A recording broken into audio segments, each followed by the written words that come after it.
जैसा कि आप तस्वीरों में देख रहे होंगे, राहुल गांधी के हाथ में एक माइक है और जेनजी का एक बड़ा समुदाय यहाँ इनके साथ खड़ा हुआ है। ये दरअसल पुणे की तस्वीर है, लेकिन मनुस्मृति से जोड़कर राहुल गांधी का एक बयान चर्चा में है। महिलाओं को एक तरह से आज़ादी ही नहीं है, मनुस्मृति में ऐसा लिखा गया है, राहुल गांधी ने ये कह दिया। क्या वाकई ये बात सही लगने वाली है या ऐसी स्थिति है? बीजेपी नेता नाज़िया इलाही इस वक्त हमारे साथ मौजूद हैं। नाज़िया जी, बहुत बहुत स्वागत है आपका। वंदे मातरम, जय माँ काली। वंदे मातरम, जय माँ काली। तो राहुल गांधी का ये बयान आपके भी कानों तक पहुंचा? बिल्कुल पहुंचा है। तो वो तो सही में इस वक्त कह रहे हैं कि समाज की आवाज़ उठा रहे हैं, जो शोषित हैं उनकी आवाज़ उठा रहे हैं, और शोषित हैं महिलाएं, और मनुस्मृति में ऐसा लिखा गया है कि उन्हें आज़ादी नहीं है। ये बात राहुल गांधी ने कह दी, तो महिलाओं के उत्थान की बात कह रहे हैं उनके हिसाब से। ये तो आप महिला हैं, कैसे रिएक्ट कर रही हैं? प्रशांत जी, मैं महिला हूँ और भारत की सशक्त महिला हूँ और अपने आप को शिव शक्ति मानती हूँ और भारत माता का अभिनंदन करती हूँ। लेकिन जिस हिसाब से वाइब्रेंट पिंक और वाइब्रेंट येलो शर्ट में राहुल गांधी देश के युवा और जेंसी को एक खास धर्म को डिफेम करने की जो सबक पढ़ा रहे हैं या तावीज़ पहना रहे हैं या तस्बीदाना पढ़ने को कह रहे हैं, ये थोड़ा सा अजीब मुझे लग रहा है। मनुस्मृति में क्या लिखा है, नहीं लिखा है, बीइंग अ मुस्लिम, मैं उस क्रिटिसिज्म में जाना नहीं चाहती हूँ। अगर वाकई में किसी धर्म की किताब में, किसी हॉली बुक में अगर कुछ बातें जो हैं वो गलत लिखी हुई हैं और उस पर कन्फ्रंटेशन और डिस्कशन की ज़रूरत है, तो मुझे आपत्ति है राहुल गांधी साहब से कि आपने एक खास विशेष समुदाय, शांतिपूर्ण समुदाय के अल कुरान पर बात नहीं की।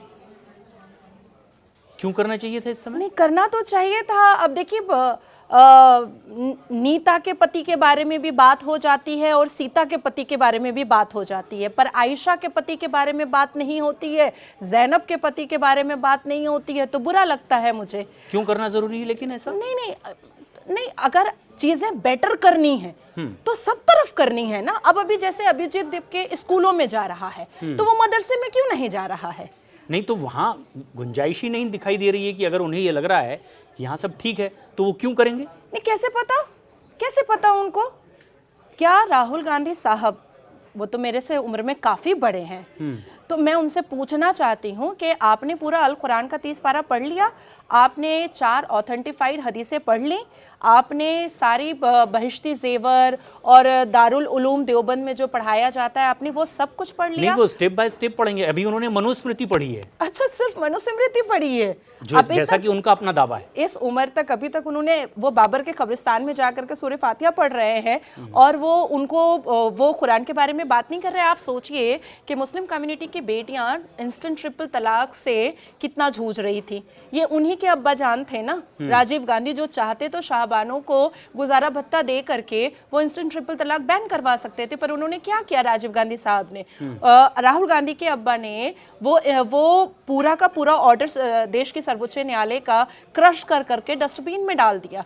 और आप सोचिए कि 1985 से लेकर के 2017 तक शाहबानों ज़ाहिराबानों को चप्पल घिसना पड़ा सिर्फ इंस्टेंट ट्रिपल तलाक बैन कराने के लिए और गुजारा भत्ता लेने के लिए। आप सोचिए। दूसरा कि निकाह मस्यार के नाम पे, पॉलीगेमी के नाम पे, निकाह मुत्ताह के नाम पर, उसके बाद फिर ऐसी स्लेवरी वाली चीज़ें जो मुस्लिम कम्युनिटी में चल रही हैं, उसके बारे में राहुल गांधी बात क्यों नहीं करना चाहते हैं? मैं एक मुसलमान बेटी हूँ। तो आप कह रही कि वहाँ गुंजाइश है? सबसे ज्यादा तो मेरे ही मजहब में गुंजाइश है रिफॉर्मेशन का, सबसे ज्यादा तो मेरे ही मजहब में गुंजाइश है डेवलपमेंट का, सबसे ज्यादा मेरे मजहब में गुंजाइश है एडुकेशन का। आप सोचिए कि अभी भी दारुल उलूम देवबंद में अबू हुरैरा की हदीसें पढ़ाई जाती हैं, अहमद शाह अब्दाली की बातें बताई जाती हैं। बहिश्ती जेवर अगर कोई पढ़ ले, एनसीईआरटी ने पढ़ा और उसको बैन करवाया 2024 में, अगर बहिश्ती जेवर कोई पढ़ ले तो मुझे ऐसा लगता है कि उसके पूरा शरीर पसीने में भीग जाएगा। अच्छा। कि अभी तक ऐसी बातें मुसलमान बेटियों को समझाई जाती हैं। मनुस्मृति के बारे में राहुल गांधी बात कर रहे हैं, लेकिन जो हदीसें बताती हैं कि यहूदियों की बहु बेटियों को किस तरीके से स्लेवरी में डाला गया था, बेचा गया था, सिर्फ अशरफियां दे करके इस्लाम कबूल नहीं करवाया जाता था, बल्कि यहूदियों की बहु बेटियों को दे करके भी इस्लाम कबूल करवाया जाता ऐसा था। लिखा गया है? बिल्कुल बिल्कुल। सूरे अल अहज़ब में हम जाते हैं तो हमारे ही प्रॉफिट मोहम्मद जो है वो अपनी बहू से शादी कर रहे हैं। आप सोचिए कि इन सारी, और ये 4 ऑथेंटिफाइड हदीस के साथ साथ मैं कुरान का सूरे अल अहज़ब बता रही हूँ। तो देखिए, मुझे कोई आपत्ति नहीं है कि वो मनुस्मृति के बारे में बात कर रहे हैं, लेकिन मुझे इस बात का प्रॉब्लम है कि वो सिर्फ मनुस्मृति के बारे में क्यों बात कर रहे हैं। जब एक आपका पॉइंट ये है? मेरा पॉइंट ये है, अगर रिफॉर्मेशन मनुस्मृति में हो सकता है तो रिफॉर्मेशन कुरान में भी हो सकता है। अगर मनुस्मृति बैन हो सकता है तो कुरान की जो विवादित आयतें हैं, या जो स्लेवरी वाली आयतें हैं, या जो चाइल्ड मैरिज वाली आयत और सूरा है, या जो पॉलीगेमी को बढ़ावा देने वाली आयत और सूरा है, या जो एडुकेशन को बैन करना और एडुकेशन को इग्नोर करने वाली आयत और सूरतें हैं, उसको भी हम क्रिटिसिज्म में रख सकते हैं और उसको भी बैन कर सकते हैं। नहीं तो अब अगर आप इतना सोच रहे हैं, इतना समझ रहे हैं राहुल गांधी की इन बातों को, तो फिर वो क्यों नहीं कर रहे हैं वहां जहां गुंजाइश है? इस पर क्या सोच रहे हैं आप? इस पर भी तो कुछ सोचा होगा आपने कि आखिर वो वहां क्यों नहीं कह रहे हैं फिर, अगर उन्हें गड़बड़ियां ठीक करनी है और उस मिशन पर निकले हुए हैं। प्रशांत जी, इस देश में भगवान राम को गाली देना बहुत आराम है। सोशल मीडिया पे खूब तेजी में चलता है। अगर आप भगवान राम को गाली दीजिएगा, भगवान राम को काल्पनिक बोलिएगा, महाकाल को अगर आप डिफेमेटरी रिमार्क और डेरोगेटरी रिमार्क दीजिएगा, तो आपका सोशल मीडिया भी बहुत तेज चलेगा और आपको बहुत वाहवाही भी मिलेगी। और कोई ठीक नहीं है कि पाकिस्तान के कुछ टेररिस्ट ऑर्गेनाइजेशन से पैसा भी आने लगेगा। लेकिन जैसे ही आप एक खास विशेष समुदाय के बारे में, उसकी कुरीतियों के बारे में आप बात कीजिएगा तो प्रॉब्लम हो जाएगा। आप देखिए, भारत माता की जय बोलिए तो सीधा कह दिया जाता है कि भाजपा का एजेंट है, लेकिन गुस्ताखे रसूल की एक ही सजा सरतन से जुदा कोई नारा देता है तो हम नहीं कह सकते हैं कि जैश ए मोहम्मद का एजेंट है। हम बोल सकते हैं क्या? लेकिन जैसे ही हम कहते हैं वंदे मातरम, तुरंत कह दिया जाता है देखो नाजिया हराम काम कर रही है, नाजिया तो बुत परस्ती कर रही है। ऐसा कहा जाता है? बिल्कुल, मुझे कहा जाता है। ऐसा सुनना पड़ा है आपको? बहुत बार, एवरी डे। ऐसा कोई दिन ही नहीं गुजरा है कि मुझे ये कहा जाता है कि तुम तो मुसलमान हो ही नहीं। क्यों? क्योंकि मैं वंदे मातरम गाती हूँ और पूरे शान से और पूरे प्राउड से मैं वंदे मातरम का गान गाती हूँ, मैं जन गण मन गाती हूँ, मैं भारत माता की जय बोलती हूँ। तो ऐसा क्या वाकई है? अब आप इस्लाम से ताल्लुक रखती हैं कि आपने अगर वंदे मातरम बोल दिया, गा दिया उसको स्टार्ट टू फिनिश, तो आप मुस्लिम नहीं रही? आप ऐसा मानती हैं? देखिए, मैं ऐसा नहीं मानती हूँ, क्योंकि मेरे लिए संविधान सबसे पहले है। मेरे लिए, मैं कॉन्स्टिट्यूशनल भारतीय नारी हूँ और मेरे लिए सबसे पहले संविधान है, अपना देश है, और बाद में मेरी पर्सनल चॉइस में आता है मेरा रिलीजन। तो वो बहुत बाद में आता है। भारत में रहने वाले हर भारतीय के लिए यही नियम है भी है नहीं, लेकिन कि उसके लिए तो संविधान सबसे पहले हो गया और फिर उसकी अपनी अपनी मान्यताएं हैं, उसकी उसे छूट है, आज़ादी है संविधान में। डेफिनेटली प्रशांत जी, ऐसा अगर सब सोचते, वो 22 करोड़ भी वो सोचते जो शांतिपूर्ण समुदाय कह करके अपने आप को चला रहे हैं, तो बहुत अच्छा होता। लेकिन पर आप कह रहे हैं कि ऐसा सोचा नहीं जा रहा है? ऐसा सोचा नहीं जा रहा है। और इस 22 करोड़ में जितने भी समाज के ठेकेदार, मुस्लिम कम्युनिटी के ठेकेदार जो बन करके बैठे हुए हैं, वो आप ही लोगों के रोज टीवी चैनल पर बैठ करके बोल रहे हैं कि वंदे मातरम में जो माँ सरस्वती की वंदना की जा रही है, माँ लक्ष्मी की वंदना की जा रही है, माँ दुर्गा की वंदना की जा रही है, वो हमारे लिए हराम है, अनपैर्डनेबल सिन है।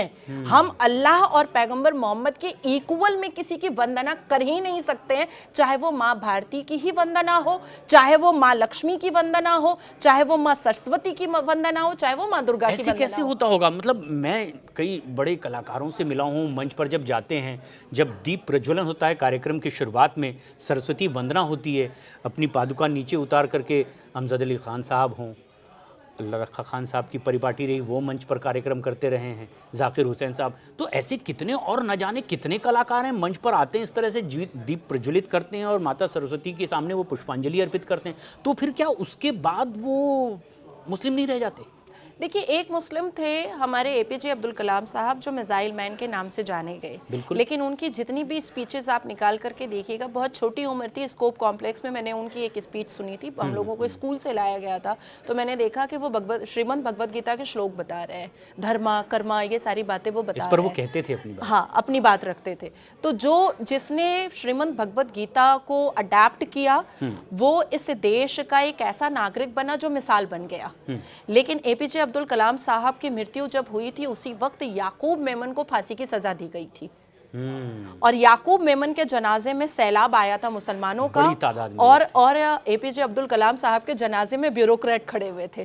तो मुसलमानों ने उस वक्त भी चीख चीख करके बताया था कि वो किसको पसंद करते हैं और कैसी मानसिकता पसंद करते हैं। अब आपने कहा कि जब दीप जलाया जाता है तो मुसलमान जो है, बहुत सारे कलाकार भी खड़े होते हैं, हाँ? लेकिन वंदे मातरम गाते नहीं हैं।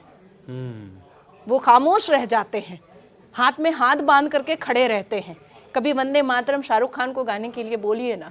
अभी देखिए, शर्मिला टैगोर साहिबा जो आयशा सुल्ताना है, उन्होंने साफ कह दिया वो तैमूर की दादी ज़्यादा हो गई, इब्राहिम की दादी ज़्यादा हो गई, नवाब पटौदी की बेगम ज़्यादा हो गई, निकाह के बाद वो आयशा सुल्ताना ज़्यादा हो गई। लेकिन वो रविंद्रनाथ टैगोर का उन्होंने नाम पूरा का पूरा डूम्ड और डेवेस्टेट कर दिया, ये कह करके कि वंदे मातरम उनके लिए प्रॉब्लम है जो एक गॉड पर बिलीव करते हैं। क्यों भाई, आप जन्म से हिंदू हैं, आप रविंद्रनाथ टैगोर की नतनी हैं, ग्रैंड डॉटर हैं, आप उनका नाम लेकर के आज तक जीवित है। आपके पास नाम, शोहरत, पैसा सब कुछ टैगोर के नाम से है। आयशा सुल्ताना का नाम लेने में आपको आज भी हिचकिचाहट होती है कि कहीं आपकी शोहरत आपसे छिन ना जाए, लेकिन आपकी मानसिकता सोचिए कि आप किस तरीके से तैमूर और इब्राहिम की दादी ज्यादा दिख गई। लेकिन क्या ये वाकई इस तरह की बात है कि चाहे वो हमारी धार्मिक मान्यता ना हो,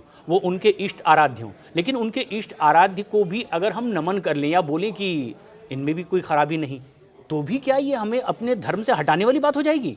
मैं आपको एक छोटी सी मिसाल देती हूँ। हाँ। कि अगर आप मेरे घर आए और मेरे घर में कुरान रखा हुआ है, जानमाज रखा हुआ है, आपको अगर पूजा करना होगा तो क्या आप कहेंगे कि कुरान और जानमाज हटा दीजिए या उस पर कुछ पर्दा डाल दीजिए? नहीं कहेंगे। उसकी जरूरत कहाँ, बाधा कहाँ है? नहीं ना, आप रिस्पेक्टफुली आप अपना पूजा कर लेंगे। लेकिन अगर मैं आपके घर आती हूँ और आपके यहाँ पूजा और प्रतिमा रखी हुई है और मुझे नमाज पढ़ना है, तो मैं सीधा कहूंगी कि पहले इसको ढकिए, तब जा करके मैं अपनी नमाज अदा कर पाऊंगी। अब यहाँ से आप समझ लीजिए कि कितनी घृणा है, कितनी नफरत है। तो ये तमाम चीज़ें तो वाकई सोचने वाली बात है, लेकिन राहुल गांधी ने एक बार फिर से सोचने पर मजबूर भी कर दिया है, मनुस्मृति वाली बात कह करके।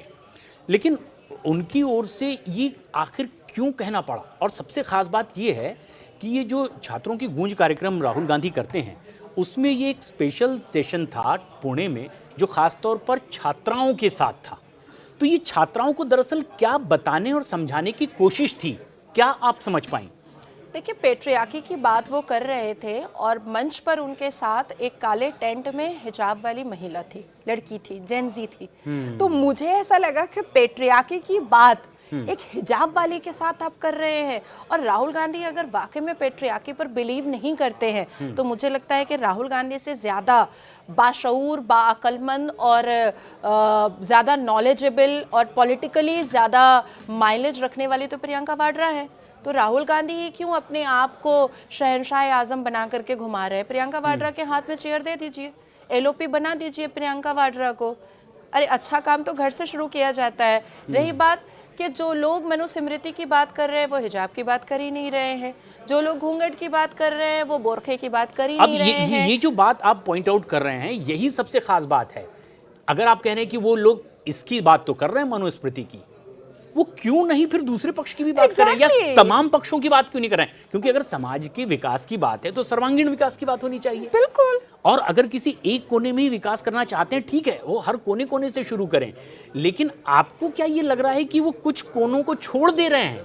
और क्या वो ऐसा इंटेंशनली कर रहे हैं, ये आपका कहना है? देखिए, राहुल गांधी जी का जो ऑरा है ना, और उनकी जो मानसिकता है, और मुझे नहीं पता उनकी कौन सी पीआर टीम है जो हमेशा इस देश के 22 करोड़ मुसलमानों के वोट को अट्रैक्ट करने में लगी रहती है। 120 करोड़ जो सबसे बड़ी मेजॉरिटी है, वो उसको हमेशा इग्नोर कर दिया जाता आप है। भी तो मुसलमान है, तो आप भी अट्रैक्ट होती होंगी अगर वो मैं इस तो तरीके से। नहीं, मुझे तो खारिज ही कर दिया जा चुका है। क्यों? मुझे तो सीधा कह दिया जा चुका है कि तुम बुत परस्ती करती हो, तुम चंदन लगाती हो, तुम टीका लगाती हो, तुम रुद्राक्ष पहनती हो, तो तुम तो अब मुसलमान ही नहीं हो।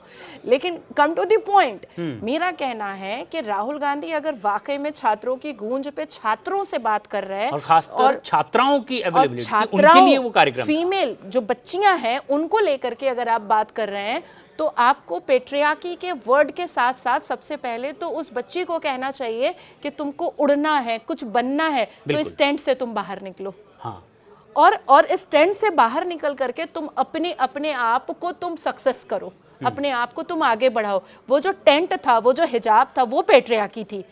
पितृसत्तात्मक जो समाज की व्यवस्था है। लेकिन ये सिर्फ भारत के लिए, तो दुनिया भर में इस तरह का, क्या इटली में क्या होता होगा, अमेरिका में क्या होता होगा, तो दुनिया भर की व्यवस्था कमोबेश ऐसी है। हाँ, वो कितनी अच्छी है, कितनी बेहतर करने की गुंजाइश है पूरी दुनिया में, ये एक पॉइंट हो सकता है। लेकिन आप कह रहे हैं कि उनका खास फोकस था। नहीं, it's actually very flabbergasted for me कि आप देखिए, ईरान की बच्चियां जो हैं वो हिजाब उतार करके जला रही हैं। वो बहुत तस्वीरें वायरल होती बहुत है उस तरह का तस्वीरें। अब माशा अमीनी, वो तो मतलब शहादत ही दे दिया, आजादी की बात करती हैं। वो हिजाब से मतलब बाहर निकलना चाहती हैं। जहां मक्का मुअज्जमा और मदीना मुनव्वरा है, वहां पर कैटवॉक हो रहा है, वहां पर फैशन शो हो रहा है, वहां पर बिकिनी में लड़कियां चल रही हैं। और हमारे भारत में, लेकिन इसकी पूरी आजादी है उन्हें, क्या वो ऐसा कर रही है? ऑब्वियसली अब धीरे धीरे तो रिफॉर्मेशन आ रहा है। और मोहम्मद बिन सलमान ने साफ लफ्जों में कहा है, अभी रिसेंटली उन्होंने कहा है अप्रैल में, कि मैं किसी भी तरीके का कोई भी मतलब जो टेररिस्ट मानसिकता है या जो कंजर्वेटिव मानसिकता है, हम उसको लेकर के नहीं चलेंगे। हम रिफॉर्मेशन और एजुकेशन की तरफ आगे बढ़ेंगे, क्योंकि उनको समझ में आ चुका है कि कब तक सोना बेचेंगे और कब तक तेल बेचेंगे। तो ठीक है, ये भी राहुल गांधी भी वही कर रहे हैं, वो भी बदलाव की बात कर रहे हैं। वो ये बता रहे हैं कि मनुस्मृति में किस तरह से महिलाओं को आजादी नहीं देने की बात कही गई है। बिल्कुल आजादी दीजिए, बिल्कुल बिल्कुल, लेकिन 4 शादियों के बारे में भी तो बात कीजिए। जो मुस्लिम कम्युनिटी में एक मर्द 4 बीवियों को लेकर के एक बेड पर सो रहा है, उसके बारे में भी तो बात कीजिए। जो मुस्लिम महिलाओं को जो बच्चा पैदा करने की मशीन बनाई जा रही है, उसके बारे में भी तो बात कीजिए। क्या कहते हैं मुस्लिम पुरुष? बच्चा अल्लाह की देन है, जब तक होता रहेगा तब तक हम करते रहेंगे। अरे अल्लाह पाक थोड़े ही नीचे आ जाते हैं देने के लिए बच्चा, वो तो अपने ही हाथ में है हमारे। तो ये सारी चीजों पे भी उनको बात करना चाहिए। अब देखिए, हमारी मुस्लिम कम्युनिटी में तो कभी करते होंगे, शायद आप नहीं सुन पाते। आप सुन पाते हैं क्या? नहीं, आप लोग तो 24/7 वाले नेशनल न्यूज डिजिटल बोलिए, कहाँ नहीं है न्यूज़ 18? क्या लगती है आपको, वजह क्या लगती है? वजह क्योंकि एक कदम आगे भी सोचकर देखना होगा ना, कि आखिर जब किसी चीज के लिए कोई मिशन आगे बढ़ता है तो उसका कोई मकसद होता है। आप इसमें क्या मकसद देख पा रही हैं कि मनुस्मृति में से कोई बात पॉइंट आउट करके ये बताने की कोशिश हुई है राहुल गांधी की ओर से कि किस तरह से सनातन परंपरा में यहाँ महिलाओं को आज़ादी नहीं देने की बात कही गई है? देखिए, आज़ाद तो मुस्लिम बेटियां नहीं हैं। हम मस्जिद नहीं जा सकते, हम कब्रिस्तान नहीं जा सकते, सिर्फ मज़ार जा सकते हैं। और मज़ार में क्या होता है ये सबको पता है। अजमेर 1992 किसी से छुपा हुआ नहीं है, और क्या क्या दुष्कर्म होता है वो सबको पता है। आज मुझे अपनी दादी अम्मी के कब्रिस्तान पर अगर सूरह फातिहा पढ़ना होगा, अल्हम्दुलिल्लाह पढ़ना होगा, तो मैं नहीं जा सकती हूँ। मस्जिद के अंदर अल्लाह का घर है, हमारी एंट्री नहीं है। तो आप सब ये बताइए कि जिस परिस्थिति से मुसलमान बेटियां गुजर रही हैं, जिस पेट्रियार्की से मुसलमान बेटियां गुजर रही हैं, जिस तकलीफ से मुसलमान बेटियां गुजर रही हैं, उसके बारे में राहुल गांधी नहीं बात करेंगे। तो क्यों नहीं बात करते? आपका उसमें क्या अब तक का ऑब्जर्वेशन है? उससे कोई नुकसान है उन्हें? डर लगता, वो भी तो समाज का हिस्सा है। या तो वो डर रहे हैं कि कहीं ऐसा ना हो कि कन्हैया की तरह उनका भी हाल हो जाए, कमलेश की तरह उनका भी हाल हो जाए। क्योंकि ये जो एक खास समुदाय है, ये सुनना बिल्कुल पसंद नहीं करता है, और जो करता है उसके बारे में तो और भी सुनना पसंद नहीं करता है। अच्छा। और या तो फिर राहुल गांधी जी जो बरसाती मेंढक की तरह जेन्यूधारी हो जाते हैं और मंदिरों में चले जाते हैं इलेक्शन के वक्त में, एक्चुअली में बेसिकली वो इसको मानते नहीं हैं, वो अंदर से अपनी अम्मा जान का ही रिलीजन को एक्सेप्ट करते हैं।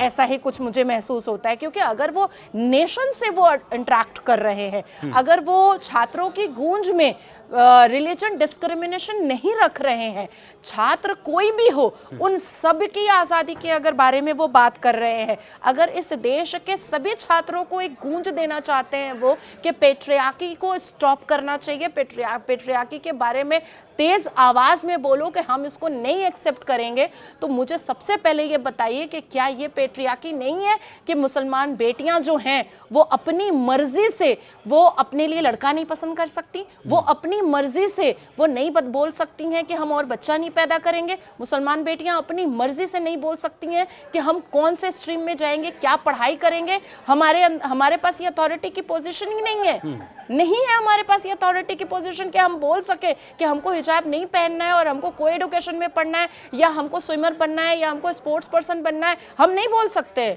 मुस्लिम कम्युनिटी में बेटियों का काम है सिर्फ घर के अंदर चूल्हा चौका करना, इसके अलावा कुछ भी नहीं है। पेट्रियार्की की बात कर रहे हैं राहुल गांधी साहब, जरा भारत में जाकर कई ऐसी मुस्लिम लड़कियां बड़े बड़े पदों पर हैं, काबिज हैं, उन्हें मौका मिलता है, चाहे खेल के मैदान में हो, खेल के मैदान में सानिया मिर्जा के साथ क्या हुआ प्रशांत जी, आप मुझे बताइए ना, किस तरीके से असदुद्दीन अवैसी उसके घर के बाहर में तमगा लेकर के बैठ गया था, पत्थरबाजी हुई है सानिया मिर्जा के घर के बाहर, और इसी चीज से बचने के लिए वो उस बेचारी ने एक पाकिस्तानी से शादी करके मुसलमानों को खुश करने की कोशिश की। बाद में क्या हुआ, ये वजह थी, मुझे तो ऐसा ही लगता है। अच्छा, बाद में क्या हुआ कि उसने तलाक मुंह पे चिपका दिया, यही हुआ ना। तो पेट्रियार्की जिस रिलीजन में है उस रिलीजन के बारे में तो राहुल गांधी जी ने बात ही नहीं किया। नहीं, लेकिन अब इसमें एक जो मुद्दा सबसे ज्यादा चर्चा का है वो ये कि राहुल गांधी ने मनुस्मृति का जिक्र किया। अब उसमें जो वो जिक्र कर रहे हैं वो श्लोक नंबर 3 अध्याय 9 का, जो इनकी बात के बाद ज्यादा चर्चा में बना, और उन्होंने जो स्क्रीन पर दिखाया वो उसका अंग्रेजी अनुवाद दिखाया कि किस तरीके से इस मनुस्मृति में महिलाओं को आज़ादी की बात नहीं कही, जबकि जिस वो श्लोक का जिक्र कर रहे थे उसको संस्कृत में उन्होंने नहीं बताया कि संस्कृत में क्या लिखा है। अब संस्कृत में जब उसे देखा गया तो क्योंकि हमारे घरों में भी परंपराएं, माता दादियां हमें भी पुराने श्लोक और चीज़ें को बताती हैं, तब उसमें ये बताया गया कि दरअसल ये जो राहुल गांधी कह रहे हैं ये बात ही नहीं है, इससे उलट सकारात्मक बात उसमें कही गई थी श्लोक में। इन्होंने तो शायद उसको उलट करके उसका भाव बताया है। अब उसमें श्लोक में लिखा है कि पति रक्षते कौमारे, पिता रक्षते कौमारे, भर्ता रक्षते यौवने, रक्षन्ति स्थविरे, पुत्रा न स्त्री स्वतंत्रा मरती। मतलब कि जब कौमार्य है, कुमारी है, तो पिता उनकी रक्षा करेंगे। जब विवाहिता होगी यौवन तो काल में तो भर्ता उनकी रक्षा करेंगे, और जब ये दोनों ना हो, पिता और पति, तो फिर पुत्र की ये जिम्मेदारी है कि वो स्त्री की रक्षा करे। तो इसमें स्त्री की रक्षा की बात बताई गई है कि स्त्री के सम्मान की बात बताई गई है। अब उसमें उन्होंने कहा कि आखिरी में न स्त्री स्वातंत्र रहमती, मतलब कि स्त्री को आप स्वतंत्र नहीं छोड़ें।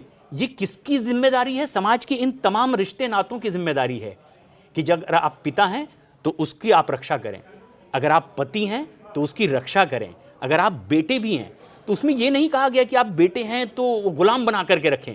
तो ये राहुल गांधी ने जो बताया भाव इंग्लिश में, ये तो कुछ ये समझा रहे थे। देखिए, मुझे याद आ गया कि किस हिसाब से उन्होंने कहा था कि एक मशीन बना रहे हैं, वो आलू डालेंगे और सोना निकालेंगे। अभी कुछ दिन पहले उन्होंने स्वराज का कुछ मीनिंग बताया। वो विदेश में जाकर के कह देते हैं कि हमारे यहाँ जो सिख है वो राज, हाँ, वो विदेश में जाकर के कह देते हैं कि हमारे यहाँ सिख दस्तार नहीं पहन पाते, कड़ा नहीं पहन पाते। तो ऐसी चीज़ें राहुल गांधी बोलते हैं जिससे 4-5 मीम निकल ही जाता है। अब इसमें ये हुआ कि अगर ये सियासत, मतलब अब वो सिर्फ कांग्रेस के एक सांसद नहीं है, वो लीडर ऑफ अपोजिशन है, एक संवैधानिक पद पर है। धर्म को टारगेट करना मेन मोटो होता है, मेन फोकस होता है राहुल गांधी का इंटेंशनली। हाँ बिल्कुल बिल्कुल, मैं एकदम आपको पूरी जिम्मेदारी के साथ कह रही हूँ। क्यों दिग्विजय ने नहीं कहा था भगवा आतंक? ये लोग तो सीधा कहते हैं जाकिर नायक साहब, ये लोग तो कहते हैं हाफिज सईद साहब, खड़े होकर के दिग्विजय कहते हैं कि भगवा आतंक, उसके बाद फिर आलिया भट्ट के अब्बा जान कह देते हैं, महेश भट्ट के, हम तो जाकिर नायक साहब पर मूवी बना देंगे। तो ये लोग ऐसे लोग हैं कि ये लोग आज से नहीं, जब से देश आजाद हुआ है तब से सनातन धर्म को और हिंदुत्व को बदनाम करने की कोशिश में लगे हुए हैं। आपको लगता है ये सियासी चश्मे की वजह से हो रहा है? एग्जैक्टली नहीं, ये मतलब क्योंकि वो सियासतदान है। गांधी परिवार की तो मानसिकता हमेशा से वो मतलब पठानों वाली रही है और सिद्दीकी वाली रही है और सैयद वाली रही है। उनकी मानसिकता तो हमेशा वही रही है। अब फिर मैं कहूंगी कि अगर उन्होंने मनुस्मृति के बारे में जो अध्याय उन्होंने, जो श्लोक उन्होंने बताया और अंग्रेजी में ही ट्रांसलेट करके जो सही नहीं है भूल चूकी जो बताया, तो मैं कहना चाहती हूँ कि सूरह निसा की भी आयत बता देते जहां पर बीवी को मारने की बात कही गई है। लेकिन अगर इस तरीके से अगर अर्थ उन बच्चियों को समझाया जा रहा है जो भविष्य में जाकर अपना फैसला करेंगी, तो क्या उस पर ये सही असर पड़ने वाला है? अगर मनुस्मृति के श्लोक के इस तरह के अर्थ बताए जा रहे हो इंग्लिश में ट्रांसलेट करके, संस्कृत में क्या श्लोक है वो तो राहुल गांधी ने शायद नहीं कहा है। नहीं, तो वो कहेंगे भी नहीं इसका ना। क्या असर पड़ सकता है उस पीढ़ी पर जो पीढ़ी इनके साथ खड़ी हुई है? संस्कृत के जो और ऑथेंटिक जो श्लोक के जो अर्थ थे वो कहते, तब तो फिर सनातन का वो खूबसूरत हो जाता कि मनुस्मृति का जो ये अध्याय है ये तो बहुत खूबसूरत है कि पिता, पति और पुत्र ये रक्षा और सुरक्षा करेगा। अब रक्षाबंधन का त्योहार आ रहा है, अब बताइए, अब रक्षाबंधन का त्योहार आ रहा है तो इसमें रक्षा, ये जो धागा बांधा जाता ये है, रक्षा के लिए ये ही तो बहन है। बांधती है भाई को। अब उसका मतलब क्या है जो हम सब तमाम हिंदुस्तान में लोग जानते हैं कि भाई आज से मैं ये व्रत लेता हूं, तुम्हारी रक्षा करूंगा। तो क्या इसका मतलब ये है कि उसको गुलाम रखने की कोशिश है? अब इसी में फिर मैं कहूंगी फिर इसके बाद तो ये हो जाएगा कि रक्षाबंधन का त्योहार जो है ना मनाया जाए, इसके लिए भी आंदोलन हो सकता है। ऐसे कार्यक्रम क्या हो सकते हैं? कोई ठीक नहीं है। देखिए, सनातन का विरोध करने के लिए, हिंदुओं का विरोध करने के लिए, सनातनी हिंदुओं के जो प्रथा हैं और ये बात तो बढ़ सकती है इस तरह से, तो उनका उसका विरोध करने के लिए ये लोग कुछ भी कर सकते हैं। ये इस समाज में एक शांतिपूर्ण समुदाय के गैंग को खुश करने के लिए गांधी परिवार किसी भी हद तक नीचे गिर सकता है। लेकिन क्यों राहुल गांधी ने लौंडियों और बांदियों के बारे में बात नहीं किया? क्यों राहुल गांधी ने स्लेवरी जो हमारे जो मुस्लिम कम्युनिटी में हमेशा से रहा है 1450 साल से, उसके बारे में बात नहीं किया? तो बात करना चाहिए ना। किस हिसाब से बाइबल के बहुत सारे ऐसे श्लोक और अध्याय हैं जिसमें फीमेल को बहुत नीचा दिखाया गया है, उसके बारे में बात नहीं किया। आप सोचिए कि पैगंबर मोहम्मद सल्लल्लाहु अलैहि वसल्लम खुद कहते हैं कि अगर किसी घर से लेकर के, रियासत से लेकर के, सियासत से लेकर के खानदान तक, अगर किसी महिला को उसका सरपरस्त बना दिया जाए तो वो बर्बाद हो जाएगा।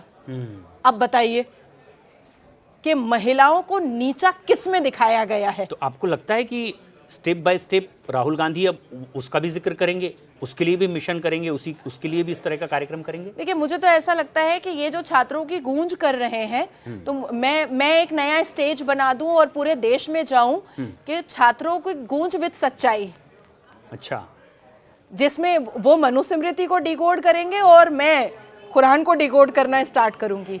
तब अगर राहुल गांधी के अंदर हिम्मत होगी तो जरा वो मेरा जवाब देंगे, या 1 to 1 एक बार राहुल गांधी मेरे साथ कर ले। देखिए, मुझे कोई आपत्ति नहीं है अगर आप क्रिटिसाइज करना चाहते हैं किसी धर्म को बेटर बनाने के लिए तो वो हो जाए। अब ये तमाम दर्शकों को थोड़ा सा हल्का सा अजीब लग सकता है, आप खुद मुस्लिम होकर के इस तरह की बात कर रही हैं कि इस्लाम में इतनी गुंजाइश है, राहुल गांधी उसके लिए, तो आप पर तो ऐसे में डाउट करेंगे ही कुछ लोग, और फिर इसके लिए तो आपको ताने भी सुनने ही पड़ते होंगे। देखिए, सनातनियों में, हिंदुओं में सती प्रथा था, वो खत्म हुआ। चाइल्ड मैरिज था, वो खत्म हुआ। एडुकेशन का प्रॉब्लम था, वो खत्म हुआ। तो आपको क्या हिंदुओं पर डाउट किया गया? नहीं किया गया। ये बहुत बहुत अच्छी दिशा में आपने इस बात को पहुंचाई है कि राजा राम मोहन राय हुए, समाज में अगर समय के साथ साथ कुछ कुरीतियां पैदा हो गई थी तो समाज उस पर हामी भरता है जब कोई चीजें होती है, लेकिन आप उसको अगर मिस इंटरप्रिटेट करते हैं, अगर उसका गलत अर्थ बताते हैं, तो फिर यही अर्थ, क्योंकि आप एक जिम्मेदार आदमी हैं, तो फिर तो वो एक बहुत विस्फोटक रूप ले सकता है। और फिर अगर सही दिशा में कदम उठाया जा रहा है तो समाज उसके साथ आता है, और ये प्रथाएं जो कुरीतियां बन गई थी कुछ समय में, ये ठीक भी हुई हैं जिसका आप जिक्र कर रही हैं। देखिए, मैं तो राहुल गांधी जी से विनती करती हूँ कि जब आप छात्रों की गूंज करते हैं और आप अपने अपने पॉलिटिकल एजेंडे के लिए पॉलिटिकल चश्मे से आप सनातन धर्म को आप टारगेट करते हैं, एक ऐसी किताब जो बैन हो चुकी ये है, ऐसा हल्का सा मनुस्मृति। डाउट है आपको, या आप सीधे आरोपी लगा रहे हैं कि ये इसी चश्मे से देखकर ही करते नहीं हैं? नहीं, उसे चश्मे से ही देख करके वो करते हैं। अच्छा। और मनुस्मृति के बारे में जो वो गलत सलत बता रहे हैं ट्रांसलेट करके, मैं उनसे विनती करती हूँ कि आप मुसलमान बेटियों को, हिजाब पोश बेटियों को जब लेकर के मंच पर खड़े होते हैं तो आप शिक्षा के बारे में बात कीजिए, क्योंकि सच्चर कमीशन की आज भी रिपोर्ट है कि हम मुस्लिम कम्युनिटी के जो लोग हैं वो आज भी दलित से पीछे हैं शिक्षा में। तो पेट्रियार्की और इम्प्रूवमेंट, डेवलपमेंट और एजुकेशन रिफॉर्मेशन अगर ये तो सबसे सब ज़्यादा जगह ज़रूरत है तो वो मुस्लिम कम्युनिटी में ज़रूरत है। मैं एक चीज़ आपसे बिल्कुल क्लियर करना चाहूँगी कि राहुल गांधी जी ये जो छात्रों की गूंज है ये दारुल उलूम देवबंद में एक करें वो। अच्छा। क्योंकि वहां पर जो छात्र हैं, क्योंकि मैं तो मदरसे के बच्चों को छात्र ही बोलूंगी। राहुल गांधी मानेगा ना माने, वो स्टडी कर रहे हैं, भले ही वो कारी मुफ्ती बन रहे हैं, वो मानेगा ना माने, वो बॉयकॉट करना चाह रहे हैं, लेकिन मैं तो दारुल उलूम देवबंद के मदरसे के सभी बच्चों को छात्र बोलूंगी। तो वहां जो डिजिटल फोन तोड़वाया जा रहा है, टीवी देखने को हराम कहा जा रहा ये है, अब भी होता होगा कि ये बहुत बिल्कुल पुरानी बात है, आज नहीं होता होगा? नहीं, अभी भी होता है, अभी भी होता है। अच्छा। सारे के सारे फोन तोड़वाए गए हैं और अभी फतवा जारी हुआ है मात्र 18 दिन पहले की बात है कि देवबंद दारुल उलूम से फतवा जारी हुआ है कि एक भी मोबाइल बच्चों के हाथों में नहीं रहना चाहिए, क्योंकि मोबाइल शैतान है। तो लड़कियां अपने हाथ में मोबाइल ना रखें, बिल्कुल इस तरह नहीं की रख चीजें ना सकती हैं। देखें, टीवी भी ना देखें, ये भी बिल्कुल पाबंदी? नहीं, शैतान ये कभी का पहले डब्बा। सुना जाता था, नहीं, लेकिन अभी भी है, अभी भी है। अच्छा। अभी भी है। तो मैं चाहती हूं कि राहुल गांधी जी आप छात्रों की गूंज दारुल उलूम देवबंद में जरूर करें और आप वहां के टीचर्स के सामने आप बच्चों से पूछें कि आखिर अभी तक तुम उटंगे पैजामे में क्यों हो, लंबे कुर्ते में बच्चों तुम क्यों हो, तुम सिर्फ दीनी तालीम क्यों ले रहे हो, तुम साइंस, टेक्नोलॉजी, तुम ज्योग्राफी, हिस्ट्री क्यों नहीं पढ़ रहे हो, तुम क्यों वंदे मातरम नहीं गा रहे हो, हालांकि कांग्रेस को तो बाकी स्टांजा से प्रॉब्लम है, या तुमको क्यों मना किया जा रहा है कि तुम डिजिटल मोबाइल नहीं यूज कर सकते, तुम साइंस और टेक्नोलॉजी को हराम मानो। तो मुझे ऐसा लगता है कि दारुल उलूम देवबंद जा करके वो छात्रों की गूंज करें। दूसरा कि जहां तक मुझे पता है कि ऐसे किसी भी प्लेटफॉर्म में दारुल उलूम देवबंद तो मानेगा नहीं। तो जो मदरसा बोर्ड से अफिलिएटेड और रिकॉग्नाइज्ड मदरसे हैं उसमें तो जा ही सकते हैं राहुल गांधी साहब, लेकिन मैं तो यही बोलूंगी कि दारुल उलूम देवबंद जाइए, आप बिल्कुल जाइए। अब ये कह रहे हैं कि वो एक सियासतदान है, वो एक राजनेता हैं। अब इस पर आप कह रहे हैं कि उनमें सियासी नफा नुकसान देख करके वो ये सब कर रहे हैं कि मनुस्मृति में बताया गया कि महिलाओं का शोषण, उन्हें स्वतंत्रता ना दी जाए, ये सब बातें, मतलब इसका अलग तरह से इंटरप्रिटेशन उन्होंने किया। लेकिन अभी अभी हमारे चैनल पर ही हम जब बात कर रहे हैं, समाजवादी पार्टी ने राहुल गांधी के मनुस्मृति वाले इस बयान से खुद को अलग कर लिया है। समाजवादी पार्टी ने ये कह दिया ऑफिशियली, उनके नेशनल स्पोक्सपर्सन ने कह दिया कि राहुल गांधी के मनुस्मृति पर दिए गए इस तरह के बयान पर हम उनके साथ नहीं हैं। इवन मतलब उनके अपने साथी लोग ये मान रहे हैं कि कुछ गलत कर गए राहुल गांधी। विपक्ष में जितनी भी पार्टियां हैं वो इस मुद्दे पर खामोश हैं। अब तक ममता बनर्जी का भी कोई बयान नहीं आया है, ठाकरे के परिवार से भी कोई बयान नहीं आया है, कहीं से भी कोई बयान नहीं आ रहा है। विपक्ष में जितनी भी पार्टियां अलायज हैं कांग्रेस से, वो सब इससे किनारा कशी कर रही हैं, क्योंकि सबको पता है कि जो अध्याय का अर्थ उन्होंने बताया है वो उन्होंने जानबूझ करके झूठा बताया है, सनातन धर्म को टारगेट करने के लिए बताया है, इसलिए किनारा कशी हो रही है। देखिए, मैं एक चीज बहुत अच्छे से समझ चुकी हूँ प्रैक्टिकली, या तो 5 साल में कांग्रेस सनातन धर्म को खत्म कर देगा, और या तो सनातन धर्म, क्या ये संभव है जो पहला सेंटेंस आपने कहा? मैं आपको बता रही हूँ, उसको मैं पूरा डिफाइन कर रही हूँ। और या तो फिर 5 साल में 120 करोड़ जो हिंदू हैं वो कांग्रेस को खत्म कर देंगे, क्योंकि जो डूबती नैया कांग्रेस और विपक्ष की पार्टियां सनातन धर्म को और हिंदुओं को डेरोगेटरी रिमार्क दे करके अपनी जो डूबती नैया बचाने का काम कर रही है, वो अपने लिए और गहरा कुआं खोद रही है विपक्ष की पार्टियां। आप एक जमाने से मोहनदास करमचंद गांधी जी के ज़माने से जिस हिसाब से सनातन को टारगेट किया जा रहा है वो आज तक चल रहा है और अब ये एक्सेप्टेबल नहीं है। आप अगर किसी चीज़ को डिकोड करने बैठे हैं तो सिर्फ एक धर्म को आप डिकोड क्यों कर रहे हैं? गलतियां, खामियां, कुरीतियां जो दूसरे मजहब में है आप उसको भी डिकोड कीजिए। बापू के समय से कुछ बातें चल रही है, हालांकि बापू राम राम कहते ही रहे आखिर तक। और ये सबसे अहम बात भी है कि अब राहुल गांधी मनुस्मृति के इस श्लोक का मतलब इस युवा पीढ़ी को ये क्यों समझा रहे हैं, और अब आप ये कह रहे हैं कि उन्हें समझाने के लिए कुछ और कॉर्नर हो सकते हैं जहां उनकी ज़्यादा ज़रूरत है, और आपने बताया कि दारुल उलूम जैसी ऐसी बहुत सी जगह हैं जहां पर उन्हें पहुंचना चाहिए। हमें लगता है कि आपकी ये राय राहुल गांधी तक पहुंच रही होगी, कांग्रेस पार्टी तक भी, और ये एक अहम मुद्दा था जिसमें आपका अनुभव, तजुर्बा हमारे तमाम दर्शकों तक पहुँचा। शुक्रिया आपका, बहुत बहुत वंदे धन्यवाद। मातरम, जय मां काली। वंदे मातरम।